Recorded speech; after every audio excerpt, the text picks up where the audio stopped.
하나님 말씀은 로마서 1장 15절에서부터 17절 말씀을 보도록 하겠습니다.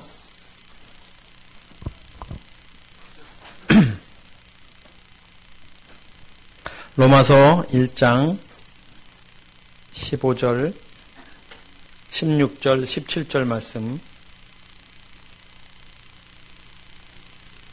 한 목소리로 같이 합독하겠습니다. 같이 있습니다. 시작. 그러므로 나는 할 수 있는 대로 로마에 있는 너희에게 또 복음 전하기를 원하노라. 내가 복음을 부끄러워하지 아니하노니 이 복음은 모든 믿는 자에게 구원을 주시는 하나님의 능력이 됨이라. 먼저는 유대인에게요 그리고 헬라인에게로다. 복음에는 하나님의 의가 나타나서 믿음으로 믿음에 이르게 하나니 기록된 바 오직 의는 믿음으로 말미암아 살리라 함과 같으니라. 아멘.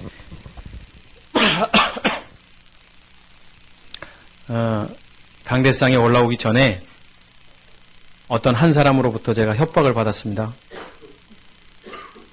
오늘은 12시 이전에 무조건 끝내야 됩니다. 그래서 제가 알았어 이렇게 얘기는 했는데 혹시 누군가가 11시 59분 되면 땡 이렇게 말씀해 주시면 제가 바로 끝내도록 하겠습니다. 워낙 무시무시한 협박을 받았기 때문에 지난 주일날은 설교 말씀이 너무 길었는데 지혁이가 그러더라고요.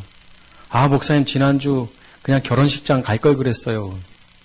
야 임마 네가 어떻게 결혼식장 알지도 못했는데 가. 요즘 다 찾아서 가요 그러더라고요. 얘도 너무 이쁘고 착한 게 어른들 예배 속에 저렇게 껴서 하나님의 말씀을 듣는 우리 초등학교 이제 6학년 된 지혁이가 너무 이쁘고 주일학교 예배 때도 가장 집중하고 또 그 말씀을 이렇게 질문을 해보면 답변하는 것을 보면 아 얘가 알고 하는구나 또 모르고 하는구나를 알게 되는데 너무 귀한 우리 지혁입니다. 그래서 여러분 교회학교 지혁이 위해서도 많이 기도해 주시고 우리 아이들을 위해서도 많이 기도해 주셨으면 좋겠습니다. 저들이 커서 하나님 앞에 너무나 귀하게 쓰임받을 줄은 믿습니다. 그래서 우리의 자녀들 위해서 많은 사랑을 가져주시기 부탁을 드리고요. 오늘 여기 15절 말씀을 보면 사도 바울이 로마에 있는 로마 교회 성도들에게 이런 표현을 썼습니다. 그러므로 나는 할 수 있는 대로 로마에 있는 너희에게도 무언가를 전하기를 원한다라고 말했을 때에 여기에 복음이라는 유앙겔리온이라는 단어를 쓰고 있다라는 것입니다. 복음 전하기를 원한다라는 단어를 쓰고 있습니다. 복음을 전한다. 오늘날 복음이라는 단어를 많이 사용합니다. 그 어느 때보다도 제가 목사님들을 만날 때마다 목사님 입에서 복음이라는 단어를 요즘에 많이 쓰더라고요. 왜 복음이라는 단어를 많이 쓸까요? 저는 생각해 봤어요. 왜 복음이라는 단어를 많이 쓸까 생각해 봤는데 요즘 교회가 복음적 삶을 살지 않기 때문에 그래도 의식이 있고 좀 깨어있는 목사님들은 복음이라는 말을 많이 쓰시는 것 같아요.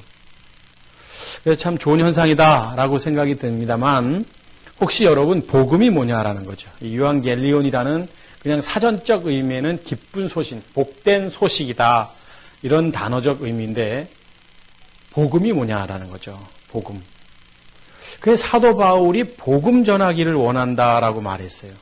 그럼 복음이 뭔지를 알아야 사도 바울이 전한 게 뭔지를 알게 되고 사도 바울은 왜 이걸 전했는가를 우리가 알게 되는 것이죠. 복음이 뭐냐? 많은 사람들이 그러나 복음을 알고는 있지만 뭔가 잘못 알고 있지 않느냐라는 생각이 듭니다. 그래서 복음 전한다라는 것을 혹시 이렇게 생각하고 있지는 않나요? 이것을 전도한다. 이렇게 생각하는 사람도 있을 것입니다. 복음을 전한다, 전도한다. 그래서 전도라는 것은 당연히 교회 안 다니는 사람을 찾아가서 그 사람에게 내가 만난 주님이 누군가를 소개하고 그에게 신앙생활을 할 수 있도록 권유하는 게 전도인데 복음 전하기를 전도한다로 연관시키는 경우가 있지 않겠느냐. 그러면 전도와 복음의 차이는 뭐냐 이거죠. 복음의 차이는. 근데 성경은 보니까 전도한다라는 말을 하지 않습니다. 복음이라는 말을 씁니다. 복음 전하기를 원한다라고 성경은 계속 이렇게 이야기하고 있습니다. 오늘 사도 바울도 복음 전하기를 원한다. 그래서 복음이라는 단어를 쓴다라는 것입니다. 저도 말씀을 묵상하다가 이 전도와 복음의 차이점을 어떻게 우리 교우들에게 설명해야 할 것인가 고민했습니다. 전도와 복음. 조금 더 의미를 두자면, 전도는, 교회 다니지 않는 사람들에게 교회가 뭐고, 믿음이 뭐고, 신앙이 뭐고, 예수님이 누구고, 그리스도가 누군지를 전하는 것을 전도라고 생각한다면, 복음이라는 것은 조금 더, 뭔가 조금 더 이렇게 단어적 의미로는 좀 더 뭔가 좀 더 커 보이는 것 같은 느낌이 들어서, 이건 삶을 얘기하는 것일까? 믿음을 가진 사람들이 어떻게 살아야 된다. 이것을 말하는 것일까? 뭐 여러 가지 이렇게 생각할 수가 있습니다. 네, 전도와 복음.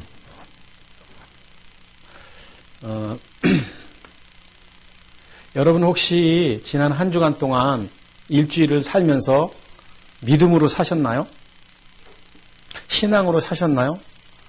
제가 한 주간 동안 이번 주간은 특히 고민했던 게 뭐냐면 현대인들이 안 믿는 사람을 말하는 게 아니라 교회를 다니고 신앙을 가졌다는 현대 그리스도인이라는 말을 참 쓰기가 불편한 게 뭐냐면 아무나 그리스도인이라고 쓰니까 정말 내 안에 그리스도가 사는 사람을 성경은 그리스도인이라고 말하는데 그리스도인이다 이런 말을 씁니다. 그냥 제가 그래서 교회 다니는 사람 차라리 이렇게 쓰는 게 낫겠어요. 자, 지난 한 주간 동안 여러분 믿음으로 사셨어요? 믿음으로 산 증거는 무엇일까요, 도대체? 한 주간 동안 그러면 믿음으로 산다 그러면 내가 성경도 읽고 기도도 하고 예배도 안 빠지고 이런 걸 믿음으로 산다라고 말하는 것일까요? 믿음으로 사셨는지 여러분에게 한번 물어보십시오. 그러면 나는 믿음으로 살았다. 그런 것 같지 않다. 이렇게 살다가 또 아닌 것 같다. 나는 삶의 문제 때문에 너무 바빠서 분주하게 살아서 믿음으로 살기보다는 그냥 되는 대로 살았다. 여러 가지가 있을 수 있지만 그러면 믿음이 뭔지도 모르는 거예요. 그러니까 우리가 성경이 말하는 단어 의미도 굉장히 뜻이 있는 겁니다. 성경이 말하는 믿음이 뭐냐? 성경이 말하는 복음이 뭐냐? 성경이 말하는 전도, 성경이 말하는 여러 의미적인 단어들, 예수님, 그리스도 이런 것들이 다 의미가 있이 사용되고 있는 거예요. 그래서 제가 믿음이라는 것은 뭔가 사실화하는, 형상화하는 히브리서 11장 1절의 말을 믿음이라고 말하지 않고 이제 여러분 성경을 읽으실 때 믿음이라는 단어가 나오면 혹시 연목사가 강대상에서 믿음으로 사십시오라고 말하면 여러분들은 그냥 내가 저 가서 그냥 신앙인답게 산다 이렇게 생각하지 마시고요. 믿음으로 사십시오라고 말하면 여러분 이렇게 생각하시면 됩니다. 내 안에 그리스도가 사는 게 믿음이다. 이렇게 제가 지난 몇 주 전부터 이렇게 얘기를 했어요. 그럼 믿음으로 사십시오라고 말하면 혹시 강대상에서 여러분 이번 주간은 믿음으로 사십시오. 그러면 여러분은 받아들일 때 목사님이 이번 주간은 내가 생명 되신 주님 그리스도가 내 안에 있는 사람처럼 살아야 되는구나. 이렇게 생각하시면 되는 거예요. 그러니까 내 안에 그리스도가 산다라는 것은 뭐냐면 내가 사는 게 아니고 내 안에 그리스도가 사는 거기 때문에 함부로 살 수가 없는 거예요. 육적인 삶을 살 수가 없는 거예요. 그런 사람이 믿음의 삶이다라고 말하는 것입니다. 자, 그러면 믿음이라는 말, 복음이라는 말, 전도라는 말이 나왔는데 제가 고민하다가 이것을 어떻게 우리 가족들에게 조금 더 쉽게 말씀을 드릴까 하다가 이 생각을 했습니다.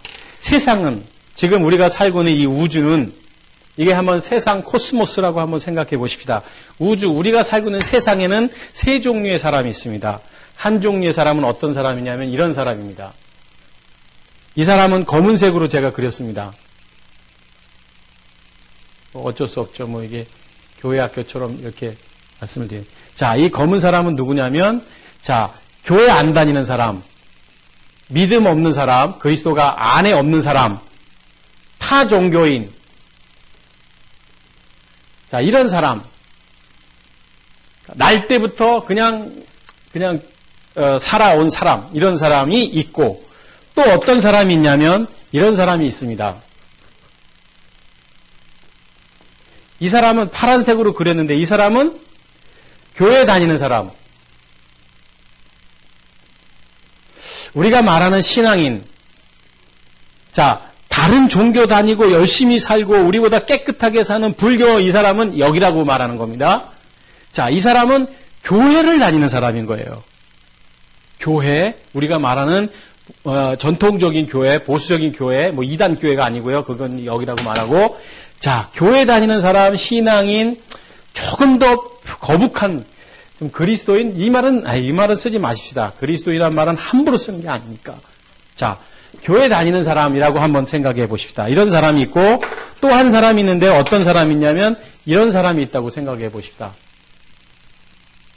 자, 이 사람은 어떤 사람이냐면 교회 다니는 사람이 아니라 조금 전에 얘기한 복음을 안 사람입니다. 사도 바울이 로마 교회에 복음을 전했기 때문에 그 복음을 듣고 복음이 무엇인지를 아는 사람, 복음을 깨달은 사람이고, 이 사람은 뭐냐면 조금 전에 늘 제가 말씀드리는 믿음을 가진 사람, 내 안에 그리스도가 사는 사람, 내 안에 내가 주인이 아니라 그리스도가 주인인 사람, 이 사람을 빨간색으로 그려놓은 거예요.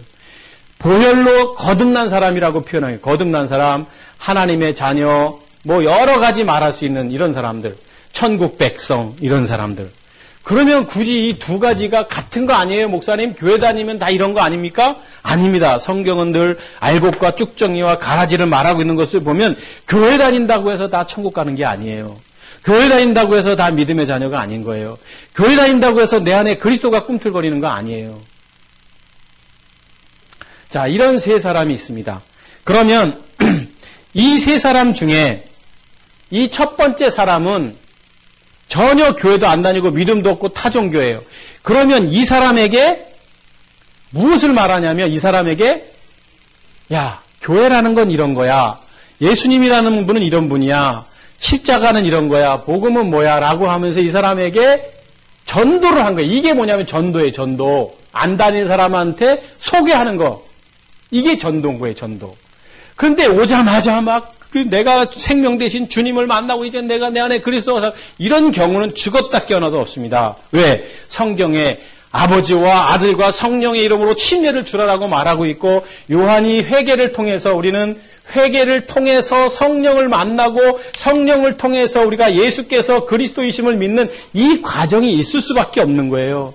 어느 날 여러분 영어 잘하는 거 아니에요. 어느 날 한글 하다가 말하다가 알파벳 배우고 어느 날 공부하다 보니까 영어도 알고 태어나자부터 말하는 거 어느 순서가 있듯이 회개가 있어야 성령이 오시고 성령을 통해서 그리스도를 만나는 거예요. 그래서 다 아버지와 아들과 성령의 침례라고 말하는 거예요. 아버지와 아들과 성령의 이름으로 침례를 줘라. 요한이 와서 회개를 외치고. 성경이 그런 과정. 여러분 보세요. 그래서 이걸 전도라고 말하는 거예요. 자, 출애굽한 이스라엘 백성들 한번 보십시다. 저 좀 보세요. 자, 출애굽한 이스라엘 백성들. 이스라엘 백성들이 애굽 땅에서 홍해를 건너서 광야로 왔습니다. 자, 홍해를 건넜어요. 여러분 홍해 건너는 거 쉽습니까? 절대 쉽지 않습니다. 그런데 모세가 첫 발을 내디니까 많은 사람들이 같이 건넜을 때 이 건너는 거를 그래서 저희가 쉬운 게 아니구나. 이 건너는 것도 이런 과정이다라고 저도 생각한 거예요. 홍해를 건너는 단계. 자, 여기 지금 애굽에 있던 단계. 그다음에 홍해를 건너서 이제 이 약속의 땅 가나안 땅에 들어가기 전에 여기 어디에 광야에 있던 사람들, 광야를 이제 건너서 요단강을 건너서 이제 약속의 땅 가나안으로 가는, 그래서 이 가나안 땅에 왔어요. 그런데 애굽에서 광야로 왔고 이게 쉬운 길이 아니었어요. 광야에서 가나안 땅은 역시 쉬운 게 아니었어요. 자, 그러면 이 광야는 전혀 몰랐던 사람들에게 이 광야를 통해서 왔는데, 이 광야에서 이게 천국 백성 하나님의 약속의 땅이 아니라 여기서 여길 가야 되는 거예요. 이 가나안 땅에 온 거를 그래서 제가 이 생각을 한 거예요. 이게 이거 아니냐. 이 사람들에게 애굽 전도했어요. 그래서 광야까지 왔어요. 여기가 아니에요. 여기가. 이 사람들이 천국 가는 게 아니라는 거예요. 교회 다닌다고 해서 가는 게 아니고 신앙인이라서 가는 게 아니에요. 이 사람에게 무엇을 여기서 여기 전하는 것을 전도라고 말하면 여기서 여기 전하는 것을 우리가 말하는 복음이다. 유한겔리온이다. 이 사람들에게 복음을 전했는데 안 받아들였어요. 대부분이 복음을 받아들이지 않습니다. 1세대는 전부 다 이 광야 땅에서 죽었습니다. 그리고 그 이후에 태어난 사람, 여호수아 갈렙을 제외한 사람만이 가나안 땅에 들어갔는데, 가나안 땅에 들어와도 물론 여기서 또 뭐 그림으로 이것과 동일시 여기면 좀 뭐지만, 가나안 땅에 들어가도 여러분 다 된 게 아니에요. 뭐가 문제예요? 육신이 있는 거예요. 이 사르크스가. 그러니까 가나안 땅에 들어오면은 여리고 성도, 아이 성도 무너뜨려야 되고, 7 족속도 멸해야 되고, 이게 뭐예요? 이 땅에서 내가 하나님의 자녀로 거듭났고 내 안에 그리스도가 살면서도 오라 나는 공고한 사람이다라고 말할 수밖에 없는 이유는 뭐냐면 아직도 본능적 욕구가 있기 때문에, 그래서 그것 때문에 날마다 십자가를 지고 씨름해야 되는 거예요. 천국 가는 사람도 그런 거예요. 그래서 거기서 얼마큼 씨름하느냐, 씨름하지 않느냐, 이 차이를 가지고 고린도 후서를 통해서 해의 영광, 별의 영광, 달의 영광, 해와 별, 달로 구분해서 상급으로 보는 거라고 봅니다, 저는. 자, 뭐 그게 맞는지 틀린지 어쨌든 이 땅에서 거듭난 사람들이 거듭난 사람답게 사는 게 쉽지가 않습니다. 그래서 저는 이렇게 보는 거예요. 자, 전혀 모르는 사람에게 주님을 그러니까 교회를 다닐 수 있도록 한 것을 전도라고 말하고, 그 사람들에게 생명 대신 주님을 전하는 것을 복음이라 이렇게 말하는 거예요. 그래서 이 세상에 안 믿는 사람들에게 믿도록 교회 다니도록 하는 게 전도고, 이 교회 나오는 사람들에게, 교회 다니는 사람들에게 무엇을 전한다? 예수께서 그리스도이심을 믿는 자마다 하나님께로부터 났고 그 이름을 힘입어 생명을 얻는다라는 요한복음 20장 31절의 말씀, 이것이 뭐냐? 이것이 복음이다라는 거예요. 복음. 전도와 복음은 분명히 다른 거예요. 그러니까 복음을 전했다라고 말했어요. 제가 그냥 얘기하는 게 아니라 오늘 여기 성경을 한번 보십시다. 성경을 보면 7절 한번 볼까요? 로마서 1장 7절. 자, 보세요. 성경이 분명히 증거하고 있습니다. 로마에서 하나님의 사랑하심을 받고 성도로 부르심을 받은 모든 자에게 하나님 우리 아버지와 주 예수 그리스도로부터 은혜와 평강이 있기를 원하노라. 자, 여기로 보면 이렇게 표현되어 있어요. 자, 하나님의 사랑하심을 받았다. 로마에서 하나님의 사랑을 받았다. 하나님의 사랑을 받는 거 쉽지 않은데 하나님의 사랑을 받았다. 이렇게 돼 있고, 자, 여기 거룩한 백성, 성도로 부르심을 받은 모든 자에게, 자, 성도로 부르심을 받은 거룩한 백성, 성도로 부르심을 받은 모든 자에게 이렇게 하기를 원하노라 라고 말하고 있어요. 그러면서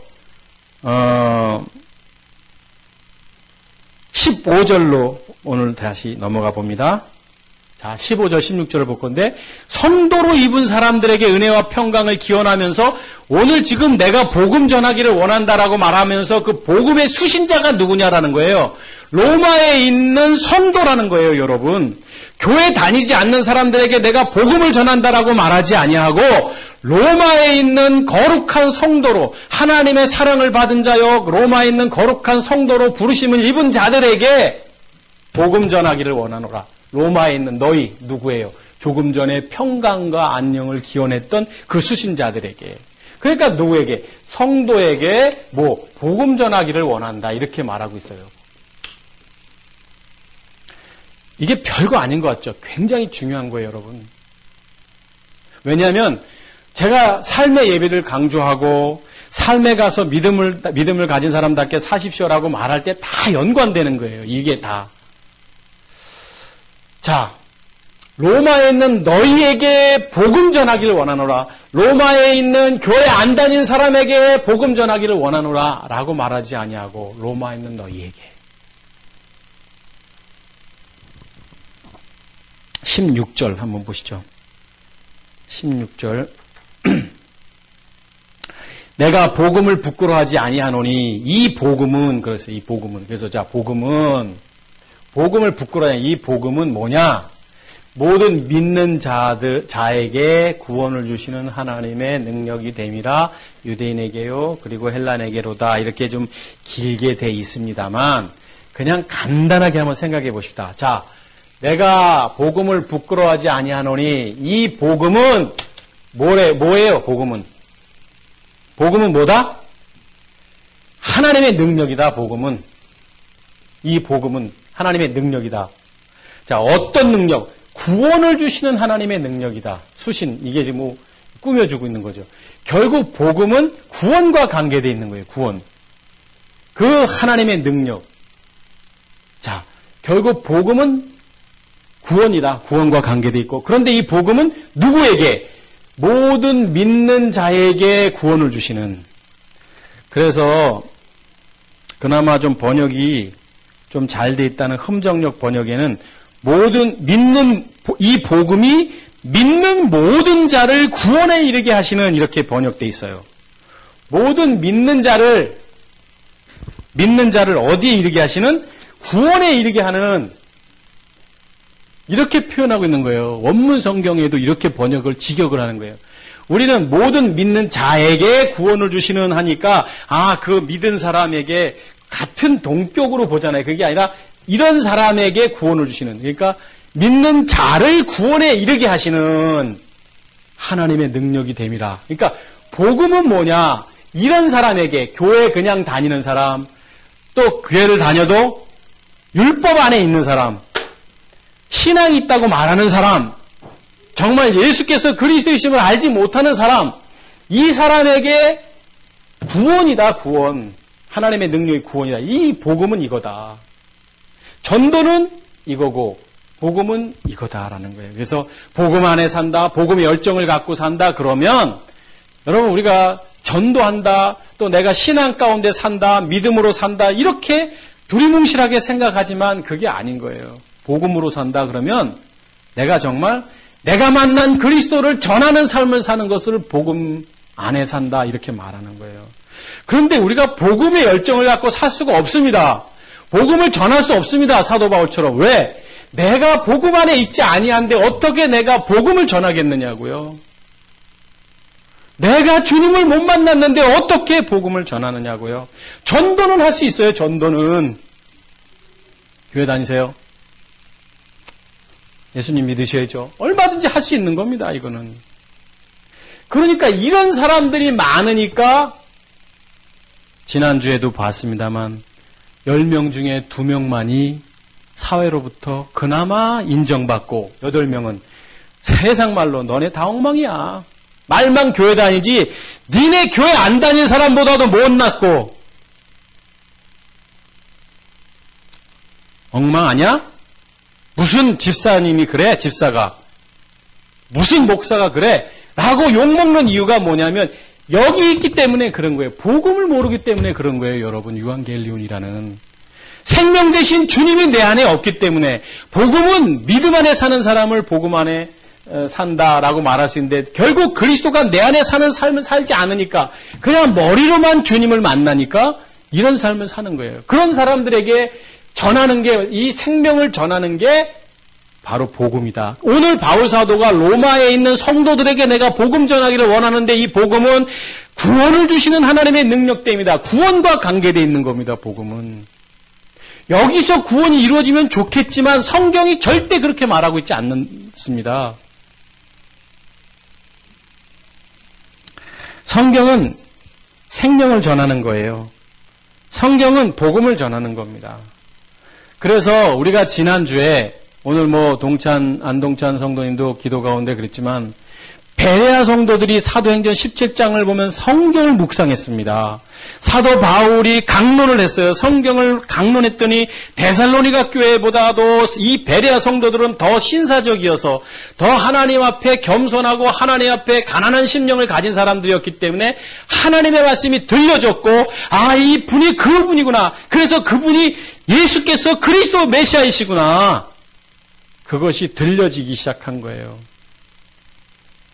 이 시점. 그러니까 성경을 묵상한 거예요, 묵상. 이거 하지 않습니다, 오늘날. 오늘날 한국 교회는 교회 안 다니는 사람은 교회 데리고 오는 게 끝이에요. 그래서 좀 많이 교회가 부흥되는 게 되면 좋아요. 교회가 조금 더 성장하는 걸 원해요. 그리고 조금 그나마 깨어있는 교회들은 이 사람들로 인해서 무엇을 말하느냐? 성화를 말합니다. 성화. 거룩한 삶을 살아라. 하나님의 자녀답게 살아라. 이렇게 말합니다. 신학적 용어입니다, 이거는. 그런데 여러분, 용서하고 들으십시오. 안 됩니다. 절대 죽었다 깨어나도 성화 안 되는 겁니다. 성화인 척하는 거예요. 그건 여러분이 더 잘 알고 스스로가 더 잘 알 거예요. 이 사람이 거룩한 삶을 살 수 없는 이유는 뭐냐? 이 상태가 아니기 때문에 이 안에 생명 되신 주님이 없는데 어떻게 생명 되신 주님의 모습처럼 살 수가 있겠느냐고요. 교회 다니는 사람처럼은 살 수 있어요. 이 사람은 교회 안 다니는 사람도 이 사람만큼 젠틀하고 또 착하고 성실하고 인정받게 살 수 있는 거예요. 인정받으면서. 그런데 우리는 그렇게 사는 게 아니에요. 이렇게 살아야 되는 거예요. 생명은 그거예요. 그러니까 이런 사람들에게 전하는 게 뭐냐? 생명이고 그것이 성경이 말하는 소조라는 구원이고 이것이 유앙겔리오라는 복음을 말하는 거예요. 바울 사도가 로마에 있는 데살로니가 교회에 있는 에베소에 있는 빌립보 성도들에게 내가 복음 전하기를 원하노라고 말하고 있는 건 뭐냐면 안 믿는 너희 이 데살로니가 에베소 빌립보에 있는 그들에게 내가 전도한다가 아니라 너희 교회 다니는 너희에게 복음 전하기를 원한다. 이게 복음인 거예요, 여러분. 전도, 교회 데려오는 거, 어떤 전도왕, 1000명, 10,000명 좋잖아요. 저도 예전에는 참 부러웠죠. 야, 이런 사람이 우리 교회 집사님이었다면, 이런 사람이 우리 교회 한 사람이었다면, 저 사람 때문에 교회가 망하는 생명을 전하지 않는.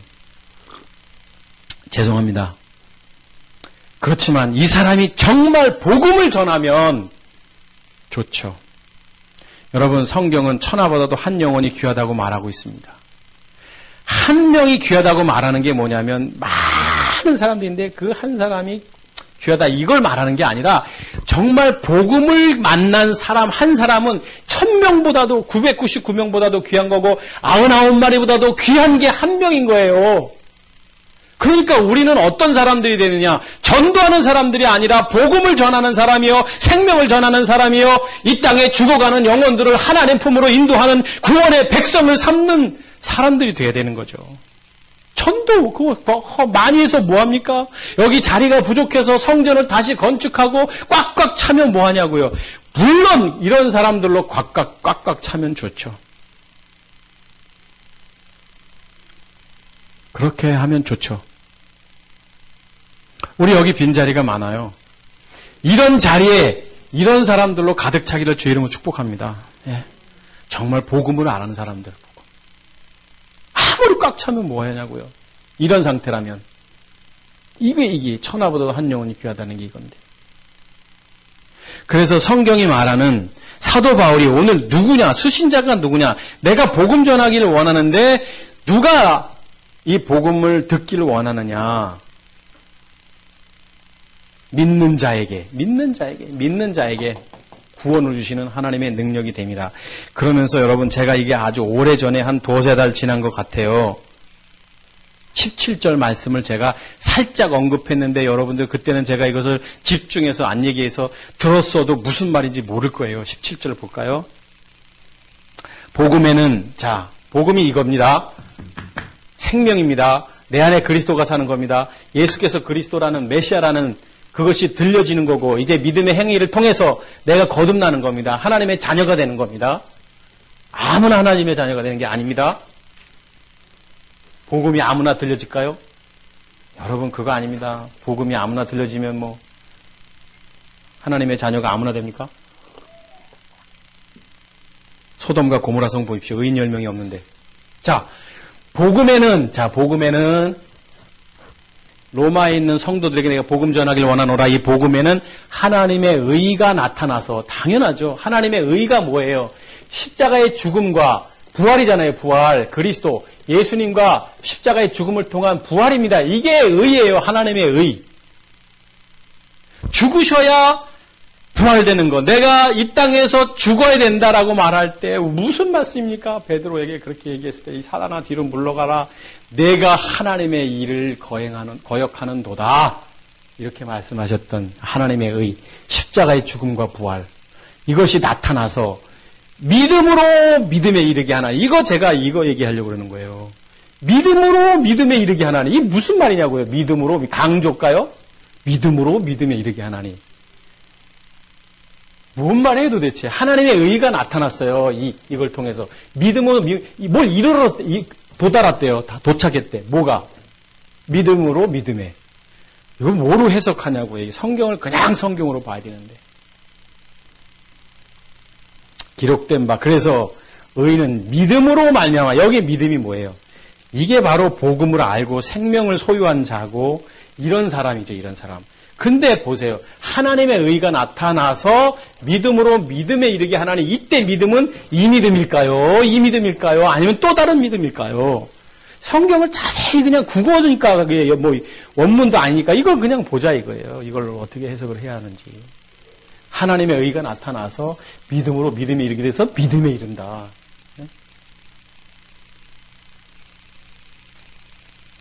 그래서 제가 지난번에 살짝 얘기했어요. 이 믿음이 어떤 믿음이냐. 우리가 예수님을 만나는 그 믿음이다. 예수님을 만나야 하고. 이제 그분이 메시아이신 그리스도. 그래서 하나님의 의, 십자가의 죽음과 부활. 예수님을 만나고 그리스도를 만나. 그래서 예수님을 만나야지만 우리가 그리스도를 만나는 거예요. 예수님 없이 어떻게 그리스도가 될 수 있어요. 예수님은 그리스도신데 이분을 만나야 그 다음에 성령을 통해서 그분이 메시아다. 죄의 심판, 요한복음 16장에 말하고 있는 대로 죄라 하면 너희가 나를 믿지 아니하며 메시아를 안 믿는다는 거예요. 의라 하면 내가 아버지께로 가미요. 십자가의 죽음을 통해서 심판이라 하면 이 세상의 공중권세 잡은 자들이 심판을 받으려 하며 성령이 오셔서 증거를 통해서 메시아이신 그리스도를 만나는 것. 믿음에서 믿음에 이르게 하면 오직 의는 이제 생명을 얻게 되는 이 믿음. 하나님의 의를 통한 믿음과 같으니라라고 말하고 있는 거예요. 그러니까 오늘 사도 바울이 로마서 1장을 통해서 복음을 전하기를 원한다. 복음이 무엇이냐? 복음의 수신자가 누구냐? 로마에는 나름대로 성도다. 이 사람들이 아니다. 이 사람들에게 복음을 전하기를 원한다. 믿음에서 믿음에 이르게 하나니. 믿음에서 믿음에 이르게 하나니. 이 안에 있는 사람을 뭐라고 표현하는 거냐면 율법적인 그리스도인이라고 표현하는 거예요. 열심히 기도 생활하고 열심히 신앙 생활하고 열심히 교회 다니는 사람. 아쉬운 사람이죠. 그런데 이 과정이 필요한 거예요. 이 과정 없이 여기서 이렇게 절대로 안 됩니다. 성령의 역사가 있어야 되는데요. 베드로도 여러분 예수님을 3번이나 부인했던 사람인데요. 그래서 율법적인 그리스도인들, 교회 다니는 사람들, 예수님 안에 머물러 있는 사람들에게 이분을 전하는 거예요. 믿음에서 믿음으로 이르게 하나니. 그래서 의인은 믿음으로 말미암아 살리라. 하나님의 의가 나타나서 이렇게 성경이 말하고 있는 겁니다. 그래서 복음은 로마서 1장 2절 보시죠. 제가 설교할 때마다 인용하는 말씀이죠. 이 복음은, 그러면서 복음이 뭐냐, 복음. 하나님이신 선지자들을 통하여, 선지자들, 구약의 여러 선지자들을 통해서 약속하신 것, 성경에서 약속하신 것, 뭘 약속했어요? 십자가의 죽음과 부활. 누구에 대해서? 그의 아들에 관하여. 그러니까 복음이 뭐냐? 하나님이 선지자들을 통해서 약속하신 말씀인데 어떤 걸 약속하셨어요? 이 땅에 육신으로는, 그 다음 구절입니다. 육신으로는 다윗의 혈통으로부터 오신 그 예수님이, 그분이 십자가의 죽음을 통해서 메시아이신 예수 그리스도, 부활하신 그 그리스도로 부활하는 그거, 하나님의 아들 예수 그리스도에 관한, 3절에 보면 하나님 2절, 성경에 약속하신 거. 십자가의 죽음과 부활 약속하신 거. 이 복음이 뭐냐, 복음. 그러니까 복음은 뭐냐? 예수 그리스도의 죽음과 부활이죠. 십자가의 죽음과 부활을 통해서 거듭나는 거. 여러분, 교회 그냥 다니는 게 아니에요. 여기 교회 그냥 다니면 어떻게 해요? 복음을 들어야 되는 거예요. 그래서 바울 사도가 로마에 있는 성도들에게 교회 그냥 다니고 열심히 다니고, 지금 이 당시에 교회 다닌다라는 것은 여러분 대단한 겁니다. 당시엔 핍박이 있었고 이단자들이라고 조롱받고 있던 상황 속에서 몰래몰래 교회를 다니는 사람들에게 바울 사도가 이걸 전하기를 원하노라.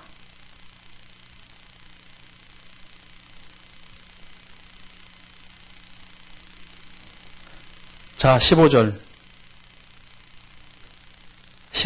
그러므로 나는 할 수 있는 대로 로마에 있는 너희에게 복음 전하기를 원하노라. 복음 전하기를 원하노라. 복음은 6절, 7절. 너희도 그들 중에서 예수 그리스도의 것으로 부르심을 받은 자니라. 부르심을 받은 자니라. 너희도 7절.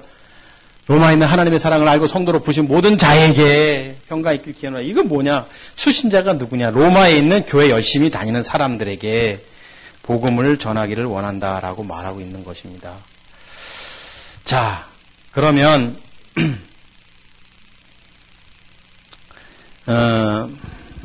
13절 한번 볼까요? 13절 아까 그냥 넘어갔는데, 형제들아 내가 이렇게 표현하고 있는데 여기 한번 보시죠.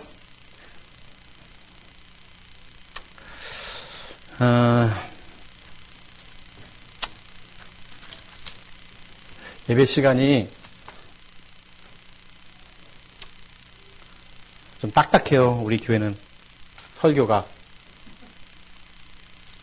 좀 재미난 이야기도 하고 예화도 쓰고 웃기는 이야기도 하고 그러면 좋겠는데 제가 천성적으로 그게 안 되는 사람이고, 저희 아내가 당신은 절대 웃기는 얘기 하지 말라고, 안 웃긴다고, 어떻게 같은 말을 하는데 당신이 하면 안 웃기냐고 이렇게 얘기하는 사람이기 때문에 저는 웃기는 말을 할 수가 없어요. 웃기는 말도 해야 졸지도 않고 우리가 또 설교 때 집중도 하는데 그거는 못하니까. 그렇지만 그냥 제 마음은 강대상에 올라올 때마다 정말 하나님의 말씀이 이거다라는 것을 우리 성도들한테, 우리 교회 식구들한테 알려주고 싶은 이 간절한 마음이 이 지구상에 있는 목사님들 여러 명이 있겠지만 1번이 되고 싶은 거예요.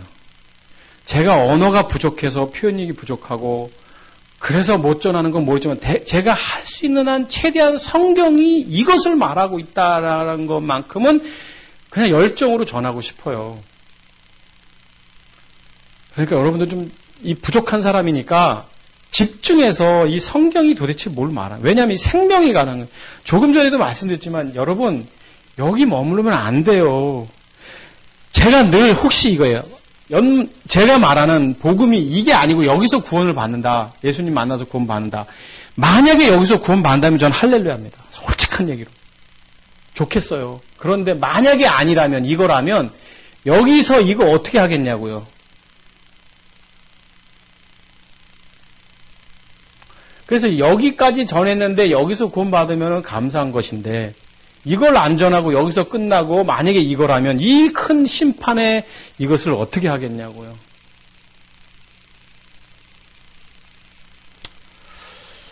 자, 그래서 여러분 좀 집중하세요. 주일날은. 자, 형제들아 내가 여러 번 너희에게 가고자 한 것을 너희가 모르기를 원하지 않아. 로마 교회에 얼마나 가고 싶었겠어요, 사도 바울이. 복음의 열정을 갖고 있는 사람이 열심히 교회 다니는 저 사람들을 보면 너무 안 이쁘겠어요? 여러분, 제가 지역이 얘기했지만 이쁘니까 하나라도 더 해주고 싶은 거예요. 이쁘니까 뭐라도 더 주고 싶은 거예요.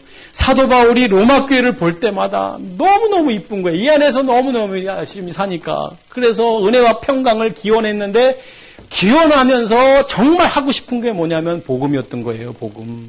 이런 사람들한테 뭐하러 복음을 전해요? 열심히 다니고 있는데. 믿음에서 믿음에 이르게 하기 위해서 간 거, 이런 열정을 가지고 오늘 로마서를 쓴 거예요. 자, 너희가 모르지 않기를 원하는 이는 너희 중에서도 다른 이방인과 같이 열매를 맺게 하려 함이로되. 자, 이방인 중에서와 같이 열매를 맺게 하려 함이로 되면서 열매라는 말을 표현해 여기 지금 열매. 자, 로마 교회 성도들을 보면서 내가 정말 너무 가고 싶다. 그런데 너희 중에서도 다른 이방인 중에서 다른 이방인들 같이 너희 중에서도 좀 열매를 맺게 하고 싶다. 열매 맺게 하고 싶다. 열매가 뭐냐? 이 열매가 뭐냐는 거죠. 이 열매가. 왜 이 말을 지금 했냐 이거죠. 열매도 우리가 알아야 되죠. 물론 뭐 여러 의미적으로 있지만 여기서 말하는 열매가 도대체 뭔지는 우리가 알아야 된다라는 것이죠. 그래서 그러니까 결국 바울 사도가 가고 싶은데 너희 중에 열매 맺기를 원한다라 말하는 것은 뭐라고 하냐면 열매 맺는 신앙인이 되길 원한다. 로마 성도들아. 내가 너무나도 가고 싶다. 가서 너희들에게 복음을 전하고 그 복음을 통해서 너희가 좀 열매 맺는 신앙인이 되기를 원한다라고 말하고 있는 거거든요. 열매 맺는 신앙. 그럼 열매가 뭐냐라는 거죠. 그래서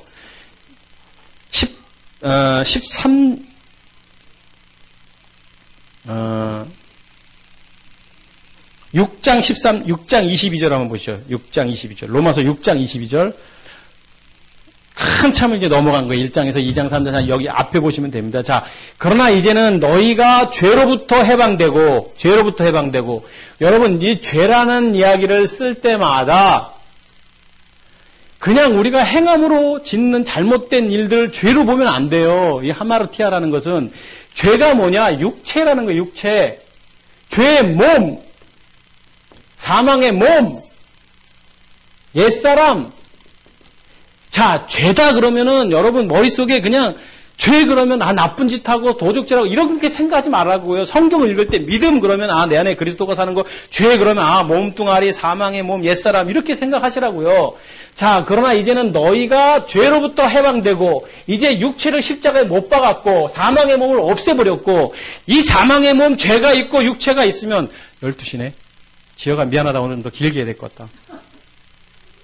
자, 이 사망의 몸 지혁이란 말을 하면 안 되는데 저놈이 있으면 다 이로 알고 있을 텐데. 자, 사망의 몸 옛사람으로부터 해방되고 그렇죠. 복음 때문에 당연히 이 죄의 몸 여러분 죄를 짓기 때문에 죄인이 아니고 본질이 죄인이기 때문에 죄를 짓는 거예요. 본질이 그리스도인은 그리스도인의 향기가 나는 거예요. 이 세상 사람 여러분 세상에 나가서 그리스도인답게 사십시오. 아무리 성화를 강조해도 아까 그 얘기 하려다 말았지만 이 성화 안 되는 이유가 뭐냐면 이런 상태가 아닌 상태에서 어떻게 이 사람이 성화의 삶을 사냐고요. 이 성화는 다른 종교인들도 성화의 삶을 삽니다. 의롭게 살아요. 이슬람 다 죽일 놈들이에요. 더 거룩하게 삽니다. 그 사람들은 하루에 3번씩 그 성전을 향해서 시간을 정해서 기도하는 사람들인데요. 그런데 안 되는 거예요. 왜? 본질 자체가. 그래서 본질을 없앤 거예요. 그게 해방이에요. 죄로부터 해방. 십자가의 죽음 없이는 절대로 안 되는 거예요. 죄의 몸, 사망의 몸, 옛사람이라는 것은. 머리로 갖고 되는 게 아니에요. 자, 죄로부터, 육체로부터 십자가의 죽음을 통해서 하나님께 종이 되어. 아멘. 자, 육체가 없어져야 이제는 이 죄의 몸, 사망의 몸이 없어지고 내 안에 그리스도가 되니까 하나님의 종이 되고 거룩함에 이르게 되고 이런 사람은 거룩한 사람이고 열매를 맺으니 결국 뭐예요? 이런 사람이 열매는 그러니까 우리가 말하는 그냥 전도해서 많은 사람 데려오고 그게 열매가 아니라 결국 죄의 몸 옛사람 십자가에 육체를 못 받게 하는 사람들로 가득할 때 생명이신 주님을 만난 사람들이 모여질 때 이게 열매라는 거예요. 여기 100명 모으고 200명 모으고 1000명이 모아지는 그 열매가 아니라 죄로부터 해방되고 하나님께 종이 됐고 여러분 죄를 짓는 자마다 불법을 행하나니 요한일서 5장 1절에 이 말을 하는 게 뭐예요? 여러분 어떻게 죄를 안 질 수 있습니까? 믿음을 가졌다는 사람들이 이 말이 매칭이 안 되는 거예요. 어떻게 교회 다니는 사람이 죄 안 짓습니까?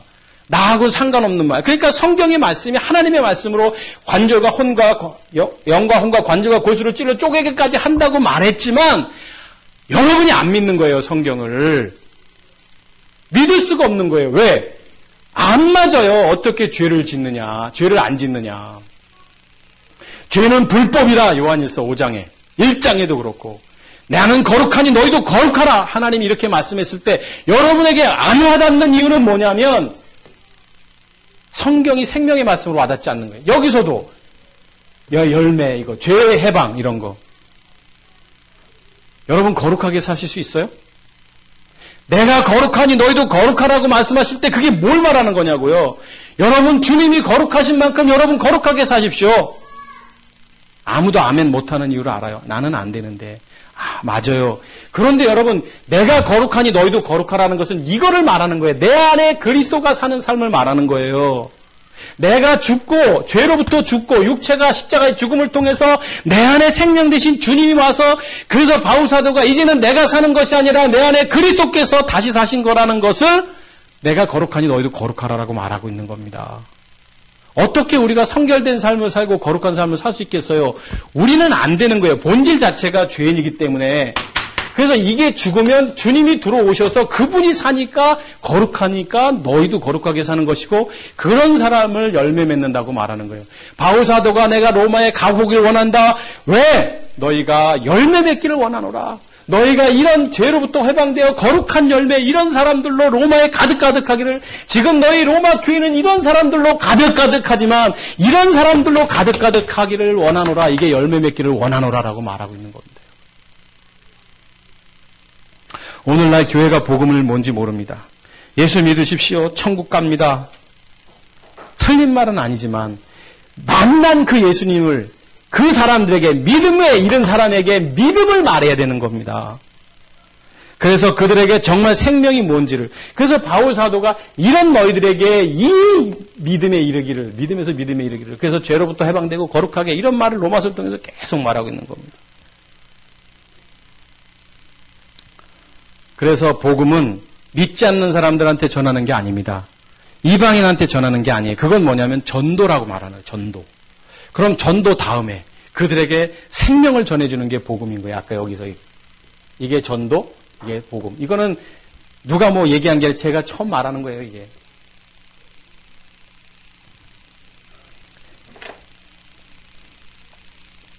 그래서 복음은 구원과 관계가 있다고 16절 복음은 구원을 주시는 하나님의 능력됨이라고 말하고요. 복음은 구원과 관계가 되어 있는 겁니다. 고린도전서 1장 2절 볼까요? 고린도전서 1장 2절 보면 고린도에 있는 하나님의 교회에 그리스도 예수 안에서 거룩하여지고 성도라 부르심을 받은 자들과 또 각처에서 우리 주 그들과 우리 주 예수 그리스도 이름을 부르는 모든 자들에게 3절 고린도 교회도 이런 표현을 쓰고 있어요. 하나님의 아버지와 우리 주 예수 그리스도의 은혜와 평강이 있기를 기원하노라 라고 하면서 그들에게 평강과 기원을 할 때 2절 여기 보면 다 의미가 있어요. 그리스도 예수 안에서 그러니까 예수 그리스도라는 표현이 아니라 그리스도 예수라는 것은 반복해서 얘기합니다만 이미 거듭난 사람들 내 안에 그리스도가 있는 사람들한테는 성경이 보통 그리스도 예수 안에 있는 나 이런 표현을 쓰고 있고 예수 그리스도다라는 표현을 쓸 때는 아직 안 믿은 사람들, 예수 안에 있는 사람들한테는 예수 그리스도 이런 표현을 쓰고 있는 거예요. 근데 그리스도 예수 안에서 거룩해지고 당연하죠. 그리스도가 먼저 우리 안에 있으니까 거룩하여지고 성도라 부르는 자들과 이런 이 고린도 교회에서도 오늘 이런 수신자들이 누군지를 보면 복음이 뭔지 성경이 무엇을 말하는지를 우리가 알 수 있다는 것이죠. 그렇죠. 그러니까 성경은 뭐냐면 고린도 교회든 로마 교회든 에베소 교회든 빌립보 교회든 누구에게 나름대로 성도라 부르심을 입은 사람들에게 그들이 수신자라는 겁니다. 그래서 고린도전서 1장 17절로 한번 넘어가 보시죠. 아까 여기 1장 17절 보면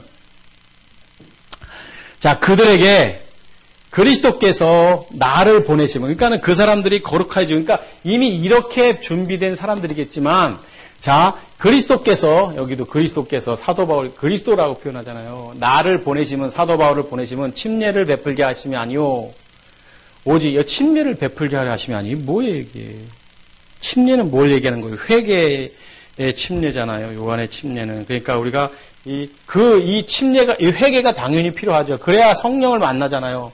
그 다음 이거는 이미 너희들은 끝났고 자 오직 복음을 전하게 하려 함이라 여기도 복음 있잖아요.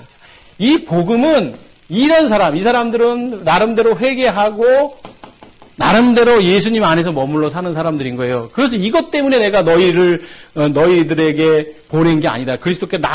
내가 그리스도께서 너희들에게 이거 전하려고 그리스도께서 나를 보낸 게 아니다. 침례를 베풀게 하려 하심이 아니요 오직 뭐예요?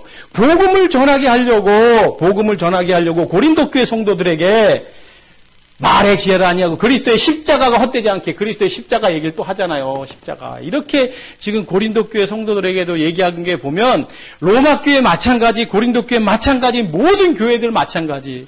그러니까 데살로니가 교회 가서도 강론했다라고 말하면서 무엇을 말했어요? 그 성도들에게 무엇을 말했냐고요. 십자가의 도를 말했다고 성경에 말하고 있잖아요.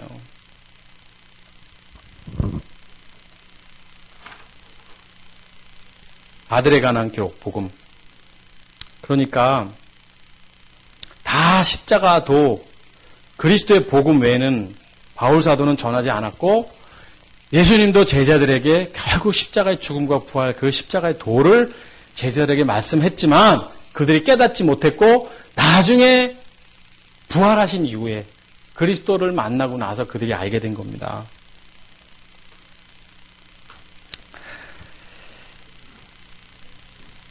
오늘날 교회를 다니고 있는 대다수의 많은 사람들이 그냥 교회 다니면 어느 날 시간이 지나면 그냥 구원받는 줄 알고 있지만 그렇으면 좋겠습니다. 진짜로. 그렇지만 사도 바울은 로마에 있는 성도들에게 열매 맺기를 위해서 편지한다. 고린도 교회 성도들에게도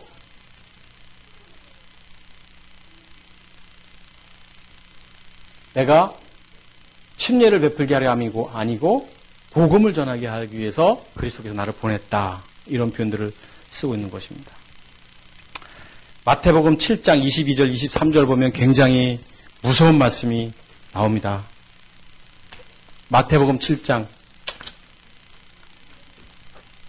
같이 한번 이거는 읽어봤으면 좋겠는데요. 한번 7장 22절만 한번 읽어봅시다. 시작. 그날에 많은 사람이 나더러 이르되 주여 주여 우리가 주의 이름으로 선지자 노릇을 했고 주의 이름으로 귀신을 쫓아내며 주의 이름으로 많은 권능을 행하지 아니하였나이까 하리니 여기 보면 많은 사람들이 예수님께 주여 주여 우리가 주의 이름으로 아무나 주여 주여 하지 않아요. 이 퀴리오스라는 단어를 쓰지 않습니다. 그냥 선생님인데 이 주님이라는 말 쓴다는 자체도 아무나 그런 게 아니에요.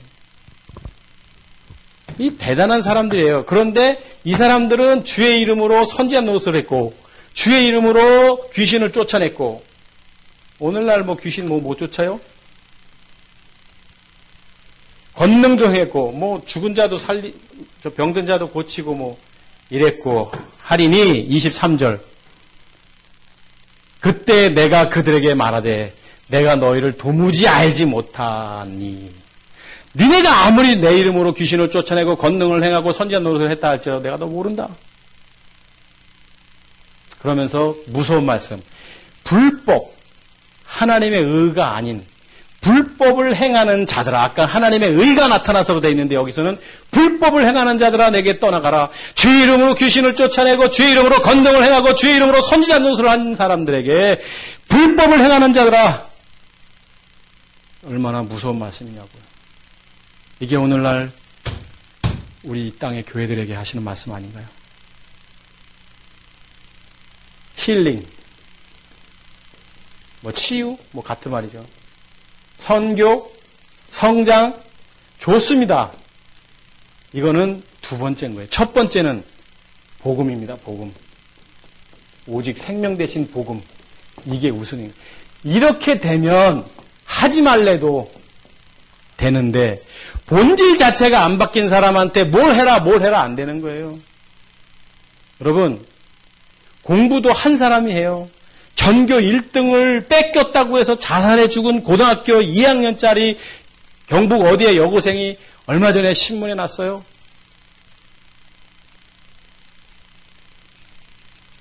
공부만 하는 애인데. 그런데 여보 전교 꽁뚱하는 애는 아주 행복합니다. 참 웃기는 거죠. 걔가 죽은 게 보면.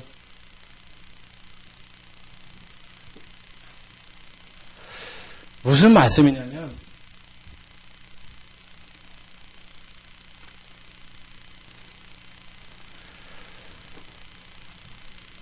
정말 관심, 집중, 공부 잘하는 아이들은 공부밖에 모르는 거예요. 죽고 싶은 거예요. 한 문제 틀려가지고. 그러니까 1등하고 그러니까 이렇게 하는 거예요. 관심이 없어요. 집중하지 않아요. 그러면 당연히 공부를 못하는 거예요.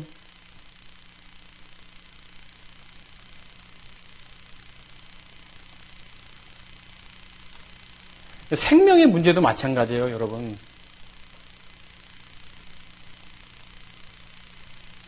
얘 미친 거예요, 이 사람, 얘들은. 우리가 이 복음에 미쳐야 되는 거예요, 미쳐야 되는 거예요. 그런데 어떻게 미치느냐? 이 안에 들어오면, 그래서 미친 여인이 누구냐면 수가성 여인이잖아요. 사람들을 피해서 몰래 뜨거운 때학빛에 물길러 왔던 그 여인이 예수님을 만나고 예수님이 전하는 복음을 듣습니다. 그때 예수님이 전하는 복음이에요. 그때 주여 나는 죄인으로서 있다 라고 고백했을 때 그때 생명 되신 주님을 만나고 나서 그가 가서 뭐 했어요? 복음을 전한 거예요. 예수가 내가 그리스도를 만났다 이렇게 전하고 있는 겁니다. 도저히 안 되는 거예요. 이 상태가 되니까 어떻게 해요? 미치고 환장하겠는 거예요. 이분이 생명이니까. 하지 말래도 아무리 전도하십시오. 아무리 열심히 그렇게 사십시오. 안 되는 이유는 뭐냐면 본질적으로 안 바뀐 사람이 어떻게 되겠느냐라는 거예요. 본질적으로 공부가 싫은데 좀 공부하고 비교해서 죄송합니다만 여러분 복음이라는 것은 말과 지혜로 오는 게 아닙니다. 성령의 역사가 있어야 하고 그것을 통해서 내게 들려줘야 하는 거예요. 그런데 어떤 사람에게? 이런 사람에게. 그럼 목사님 굳이 이런 사람 우리가 무관심 굳이 관심 없지 않습니까? 아니죠. 이 사람들에게 전도해야죠. 우리가 모르니까 하나님은 아시지만 그래서 하나님께서 창세전에 그리스도 안에서 예정된 너희 에베소서에 그런 표현하지만 자 이런 사람 우리가 누군지 모르는 거예요. 이 지구상에. 그러니까 그들에게 전해야죠. 예수님을 전해야죠. 예수님 그 교회를 전해야죠. 교회에 들어온 사람들에게 이제 우리 어부 교회는 우리 식구들한테는 제가 이 얘기할 필요 없잖아요. 이 얘기해야죠. 저는. 그래서 그걸 뭐라고 표현해요? 바울 사도가 너희는 내가 그리스도의 비밀을 전하기를 위해서 너희는 기도하라 라고 말했던 이유가 뭐냐면 이게 뭐냐 이거죠. 십자가의 죽음과 부활이고 이겁니다. 이건 복음이고. 그러니까 이것만 전하는 거죠. 저는. 이거는 전할 필요 없죠. 여기에 성화. 여러분 우리 믿음의 사람들은 이 땅에 가서 거룩하게 살아야 합니다. 정직하게 살아야 합니다. 신앙을 가졌다면 최소한 최선을 다해야 합니다. 기타 등등 말할 수 있어요. 그런데 내 아멘하고 막 도전도 받고 할렐루야 하는데 나가서 못 사는 이유는 본질 자체가 아직 안 된 사람이기 때문에 이 안에 생명이 없기 때문에 그런 거예요. 정성수 집사님, 믿음으로 사는 게 그거 쉬운가요? 하루 24시간이 부족한 우리 정 집사님.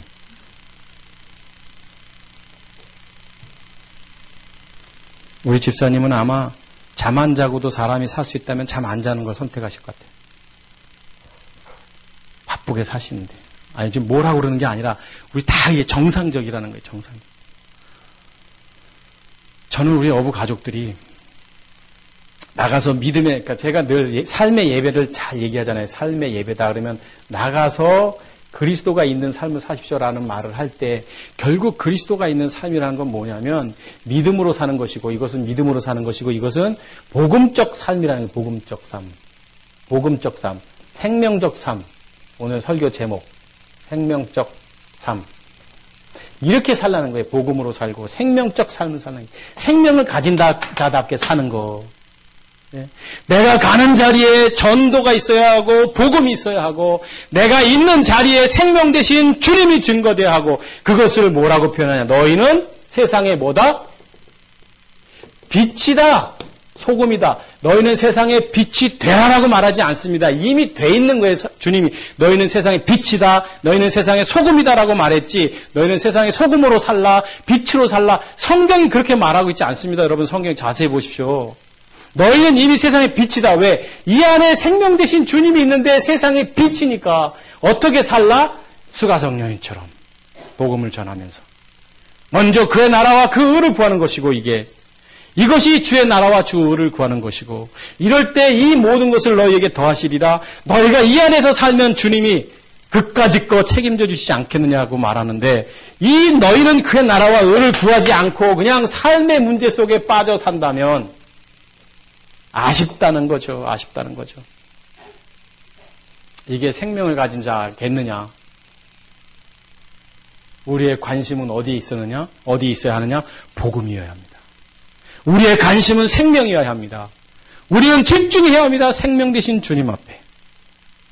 그런데 많은 사람들이 그렇게 살지 않습니다. 우리 어부 가족들, 다른 사람들은 말하고 싶지 않습니다. 우리 어부 가족들은 생명 되신 주님 앞에 정말 믿음 안에 사시고 복음으로 사시기를, 복음적 삶, 생명적 삶을 사시기를 주의 이름으로 축복하겠습니다. 기도하겠습니다.